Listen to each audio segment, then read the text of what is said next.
दोस्तों नमस्कार, स्वागत है आप सभी का ऑनलाइन एडा फर्स्ट यूट्यूब चैनल पे। इस वीडियो में हम बात करेंगे एक बड़ी अपडेट के बारे में जो कि संबंधित है एक साथ दो नई प्राथमिक शिक्षक भर्ती के विज्ञापन को लेकर। इस भर्ती के विज्ञापन के साथ साथ अगर बात की जाए तो इसके आवेदन के बारे में, साथ ही इसकी परीक्षा को लेकर और शैक्षिक योग्यता के बारे में। तो वीडियो को लाइक कर दें, साथ ही शेयर कर दें और चैनल को सब्सक्राइब कर लें, जिससे कि जानकारी आप सभी को ऑनलाइन एडा फर्स्ट चैनल के माध्यम से सबसे पहले मिलती रही। तो चलिए दोस्तों वीडियो शुरू करते हैं। क्योंकि किसी भर्ती संबंधित कोई भी जानकारी होती है सबसे पहले आप सभी को ऑनलाइन एडा फर्स्ट चैनल के माध्यम से ही दे दी जाती है। सबसे पहले दोस्तों अगर बात की जाए भर्ती के विज्ञापन के बारे में, तो यहाँ से दो नई भर्तियों के विज्ञापन जारी किए गए हैं। और अच्छी बात यह है कि दोनों ही जो आपको भर्ती देखने के लिए मिलती है वो प्राथमिक शिक्षकों की भर्ती आप सभी के सामने है। मतलब कि प्राथमिक प्राइमरी 1 to 5 के लिए 1 to 5 के लिए दोनों भर्तियों के विज्ञापन जारी हुए हैं, जिसमें अगर आवेदन की बात की जाए तो 1 जुलाई से आवेदन और अक्टूबर के अंदर आपकी परीक्षा निर्धारित की गई है। चलिए दोस्तों सारी जानकारी आप सभी को ऑफिशियल नोटिफिकेशन से देते हैं। पहले आपको विज्ञापन नंबर 1 दिखाएंगे, उसके बाद में विज्ञापन नंबर 2। इसके अलावा ज़्यादा जानकारी के लिए आप सभी हमारे दूसरे परीक्षा सिटी यूट्यूब चैनल को भी सब्सक्राइब कर सकते हैं, क्योंकि वहाँ पे भी आपको बहुत सारी जानकारी दी जाती है। लिंक वीडियो की डिस्क्रिप्शन में है। तो सबसे पहले दोस्तों आप सभी के सामने सबसे मेन जानकारी आ जाती है ऑनलाइन आवेदन के बारे में। अगर बात की जाए ऑनलाइन आवेदन को लेकर पहली भर्ती के, जो कि आपके 1/7/2022 से शुरू कर दिए जाएंगे, मतलब कि 1 जुलाई से आप लोग आवेदन कर सकते हैं। 20 दिन का आपको समय मिलेगा। 20 जुलाई 2022 तक आप सभी इसके लिए आवेदन करेंगे और जैसे ही आप इसके लिए आवेदन करते हैं उसके बाद में आपकी आगे की प्रक्रिया परीक्षा से संबंधित शुरू हो जाएगी। एक सवाल सबसे बड़ा देखने के लिए मिलता है, जब भी किसी भर्ती को लेकर जानकारी दी जाती है तो उस भर्ती के अंदर कट ऑफ को लेकर, यहाँ पे कट ऑफ भी आप सभी के सामने निर्धारित कर दी गई है कि इस बार आप सभी की जो कट ऑफ होगी वो अनरिजर्व के लिए 60 होगी। इसके अलावा अगर बात की जाए ईडब्ल्यूएस के लिए 55 होगी। इसके अलावा अगर बात की जाए यहाँ से और भी अलग अलग कैटेगरी के अंदर तो उनके लिए 50, इसके अलावा लगभग 40। मतलब इस बात को कहने में कोई दो राय नहीं है कि 55-60 की कट ऑफ होगी। बाकी जो विशेष कैटेगरियाँ हैं उनके अंदर कट ऑफ 36, 40 और 50 देखने के लिए मिलेगी। थोड़ी सी बात कर ली जाए इस विज्ञापन के बारे में, क्योंकि ज़्यादातर अभ्यर्थी इस बात को जानने के लिए काफ़ी उत्सुक होते हैं कि वैकेंसी कहाँ से निकाली गई है। तो ये वैकेंसी निकाली गई राजस्थान से, और राजस्थान में अभी भी उत्तर प्रदेश के अभ्यर्थी आवेदन कर सकते हैं। अभी किसी प्रकार के कोई भी नियम बदलाव नहीं हुआ है। जब होगा तो आपको जानकारी दी जाएगी। यहाँ पे लिखा हुआ है कि राजस्थान सरकार की तरफ से निदेशालय संस्कृत शिक्षा राजस्थान जयपुर की ओर से नोटिफिकेशन जारी होता है 27/6/2022 को। नीचे आप सभी के सामने विज्ञापन संख्या लिखी हुई है। इसके अलावा अंतिम तारीख 20/7/2022 रखी गई है। साथ ही अगर बात की जाए यहाँ पे आप सभी के आवेदन के लिए तो 1 to 5 मतलब कि यहाँ से प्राइमरी लेवल की जो भर्ती है वो आपको देखने के लिए मिलेगी। और ये जो वैकेंसी है वो नॉन टीएसपी वैकेंसी है। मैं आपको यहाँ पे लिखित में दिखा देता हूँ कि कौन कौन से अभ्यर्थी इसके लिए आवेदन कर सकते हैं। लेकिन उससे पहले पदों की बात की जाए तो संस्कृत के 101 पद होंगे, सामान्य के लगभग 108 पद होंगे और दोनों को मिलाकर 209 पद यहाँ से आपको देखने के लिए मिलेंगे इस भर्ती के अंदर। इसके अलावा अगर बात की जाए आवेदन के बारे में जानकारी दे दी गई है। कट ऑफ को लेकर पहले ही बता दिया है। यहाँ पे लिखा हुआ है कि नॉन टीएसपी क्षेत्र मतलब गैर अनुसूचित क्षेत्र के लिए जो भर्ती निकाली गई है उसमें अनुसूचित क्षेत्र के अभ्यर्थी, संपूर्ण राजस्थान के अभ्यर्थी और राजस्थान के बाहर के निवासी भी पात्र होंगे। नोटिफिकेशन के अंदर साफ जानकारी दी गई है कि राजस्थान के अभ्यर्थी, इसके अलावा बाहर के अभ्यर्थी सभी इसके लिए आवेदन कर सकते हैं। तो कन्फ्यूजन बिल्कुल भी नहीं होना चाहिए।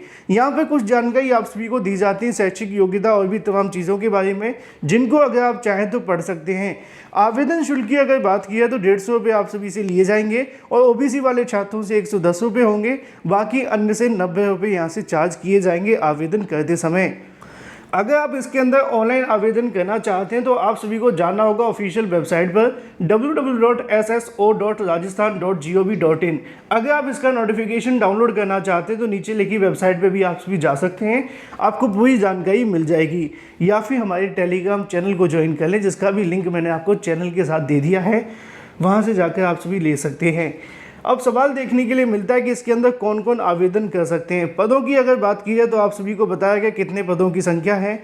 आरक्षण के बारे में आपको काम नहीं आएगा, क्योंकि उत्तर प्रदेश के अभ्यर्थियों को आरक्षण नहीं मिलेगा। ठीक है। वेतनमान की अगर बात की जाए 2 वर्ष का आपकी जो परिवीक्षा काल है वो देखने के लिए मिलेगा। उत्तर प्रदेश के अंदर 1 साल का होता है। अगर वेतन की बात की जाए तो 23,700 देखने के लिए मिलेगा पहले 2 साल के अंदर, बाद में बढ़ा दिया जाएगा। यहाँ पे और भी जानकारियाँ देखने के लिए मिल जाती हैं जो कि संबंधित है आप सभी के प्राथमिक विद्यालयों को लेकर राजस्थान की लेवल 1 जहाँ पे बोला जाता है। यहाँ पे लिखा हुआ है कि 1 to 5 के लिए अगर आप सामान्य विषय के लिए आवेदन करना चाहते हैं तो आपके पास में क्या होना चाहिए। न्यूनतम 50% अंकों के साथ में अगर आपने प्रारंभिक शिक्षा के अंदर द्विवर्षीय डिप्लोमा किया हो, चाहे जिस भी नाम से जाना जाता हो। मतलब ये है कि अगर आपने डीलेड कर रखा है तो आप इसके लिए आवेदन कर सकते हैं। इस बात को ध्यान रखा जाए क्योंकि यहाँ पे बीटीसी वाले अभ्यर्थी, जेबीटी वाले अभ्यर्थी, इसके अलावा बीएलएड वाले अभ्यर्थी और ईटीटी वाले अभ्यर्थी और इसके अलावा जो भी यहाँ पर बीटीसी के समकक्ष होता है वह सभी इसके लिए आवेदन करेंगे। उत्तर प्रदेश के अंदर डीएलएड के नाम से जाना जाता है, वो भी इसके अंदर एलिजिबल है। लेकिन यहाँ पे बीएड वाले अभ्यर्थियों को आवेदन करने का मौका नहीं मिलेगा। आपको पता होना चाहिए कि राजस्थान सरकार की तरफ से बीएड छात्रों को प्राथमिक शिक्षक भर्ती से बाहर रखा गया था, तो इस भर्ती के अंदर भी बीएड वाले अभ्यर्थी आवेदन नहीं कर सकेंगे। कुछ और जानकारी नीचे आप सभी के सामने लिखी हुई जिनको अगर आप चाहें तो पढ़ सकते हैं। अगर बात की जाए संस्कृत विषय के लिए आवेदन करने के बारे में तो यहाँ पे भी 50% अंकों के साथ वरिष्ठ उपाध्याय या फिर अगर बात की जाए अथवा इसके समकक्ष आपने प्रारंभिक शिक्षा के अंदर द्विवर्षीय कोई डिप्लोमा कर रखा है तो आप इसके लिए आवेदन कर सकते हैं। ज़्यादा जानकारी की डिटेल में नोटिफिकेशन अवश्य पढ़ें। यहाँ पे शिक्षा शास्त्र के डिप्लोमा के बारे में जानकारी दी गई है जिसके बारे में आप लोग पढ़ सकते हैं। अगर बात की जाए आप सभी की छूट के बारे में तो वो भी लिखा हुआ है, लेकिन ज़्यादा आपके काम नहीं आएगी क्योंकि आपको ज़्यादा जो रिजर्वेशन है वो नहीं मिलने वाला है। आयु सीमा की बात की जाए तो यहाँ पे आप सभी को देखने के लिए मिलता है कि 18 से लेकर 40 वर्ष के अभ्यर्थी आवेदन करेंगे, बाकी राजस्थान के अभ्यर्थियों को छूट भी मिलेगी। इसके अलावा अगर बात की जाए आरक्षण के प्रावधानों के बारे में जो कि आपके काम के नहीं है, अगर बात की जाती है अगर कोई प्लेयर मतलब कोई खिलाड़ी है तो उसको यहाँ से किस प्रकार जो छूट है वो दी जाएगी उसके बारे में जानकारी लिखी हुई है।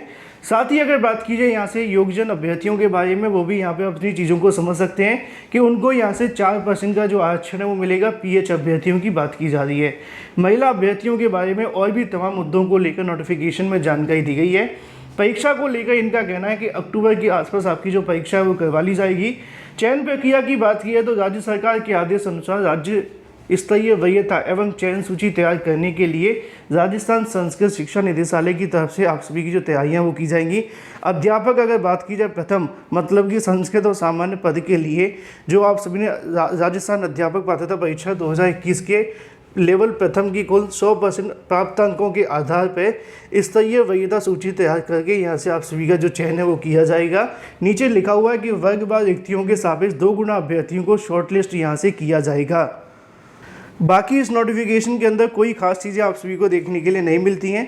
ये हो जाता है पूरा का पूरा नोटिफिकेशन पहली प्राथमिक भर्ती को लेकर। इसके अलावा उसी तारीख में विज्ञापन संख्या 02/2022 जारी किया गया था। इसके अंदर भी पदों की संख्या लगभग 63 थी और ये जो 63 पदों की संख्या थी ये भी प्राइमरी के लिए थी। लेकिन यहाँ पे फ़र्क क्या था, वो यहाँ पे गैर अनुसूचित क्षेत्र के लिए था। वहाँ पे उत्तर प्रदेश के अभ्यर्थियों के साथ साथ सभी अभ्यर्थी आवेदन कर सकते हैं, लेकिन टीएसपी के अंदर सिर्फ अनुसूचित क्षेत्र के जो कि सिर्फ और सिर्फ राजस्थान के अभ्यर्थी होंगे वही इसके लिए आवेदन करेंगे और ऐसा उन्होंने नीचे लिखा भी हुआ है जैसा कि आप सभी यहाँ से देख सकते हैं। पॉइंट नंबर 2 के अंदर जानकारी देखने के लिए मिलती है कि टीएसपी पदों के लिए केवल राजस्थान के राज्य के अनुसूचित क्षेत्र के अभ्यर्थी ही यहाँ से जो आवेदन है वो कर सकते हैं, ना तो राजस्थान के अलग अलग राज्य मतलब कि जो प्रदेश के अभ्यर्थी होते हैं पूरे के वो आवेदन करेंगे और ना ही यहाँ पे बाहरी राज्यों के आवेदन करेंगे। तो इस नोटिफिकेशन के अंदर पूरी जानकारी लिखी हुई है, अगर आप जानना चाहते हैं तो लिंक आपको मिल जाएगा या फिर हमारी टेलीग्राम चैनल से ले लीजिएगा। बाकी अगर पहले नोटिफिकेशन की बात की जाए उसके अंदर सभी अभ्यर्थी आवेदन कर सकते हैं। अगर अभी भी आपके मन में कोई सवाल है तो कमेंट करके पूछ सकते हैं। वीडियो को लाइक कर दें, साथ ही शेयर कर दें और चैनल को सब्सक्राइब कर लें और नोटिफिकेशन को पूरा पढ़ लें।